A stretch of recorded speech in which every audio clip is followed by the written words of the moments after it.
ఇజ్రాయెల్పై Hamas దాడి చేసి కరెక్ట్గా అక్టోబర్ 7కి ఒక సంవత్సర కాలమైంది. అప్పటికే రష్యా ఉక్రెయిన్ యుద్ధం అనేది కొనసాగుతూనే ఉంది.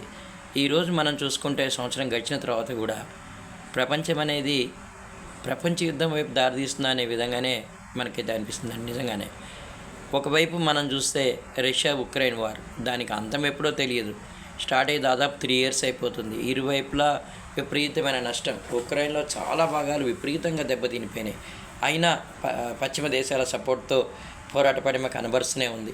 శాంతి చర్చలకి మోడీ గారి ప్రయత్నం ఒక అడుగు ముందుకేసే విధంగా ఆశాజనకంగానే అనిపించింది. కానీ చూడాలి భవిష్యత్తులో ఏం జరుగుతుందో. అలాగే పశ్చిమాసియాలో మనకు తెలుసు, గాజాలో ఇజ్రాయెల్ చేస్తున్న దాడులు, యమన్ పైన దాడులు, అలాగే ఈ జపాన్ది ఇవాళ రేపు మనం కొత్తగా విన్నాం.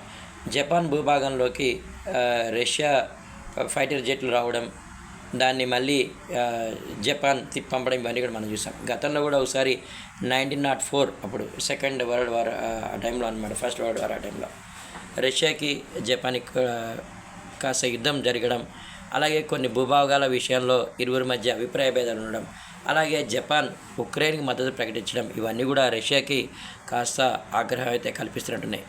ఏదేమైనప్పటికీ ప్రపంచం మాత్రం యుద్ధ భయాలతోనే మునిగి తేలుతుందండి. అందుకే మనం చూస్తున్నాం ప్రపంచ మార్కెట్లు కూడా కుదేలవుతున్నాయి.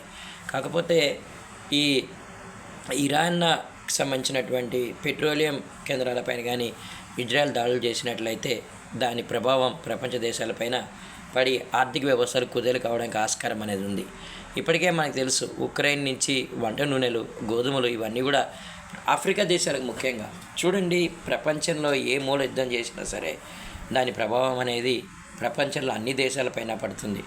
మనం సామాన్యుడిగా ఏం చేయగలుగుతాం? శాంతిని కోరుకుందాం, భగవంతుణ్ణి మానవాళి యుద్ధ భయాల నుంచి వెళ్ళిపోవాలని చెప్పి ఈ దసరా సందర్భంగా కోరుకుందాం. ఓం శాంతి శాంతి.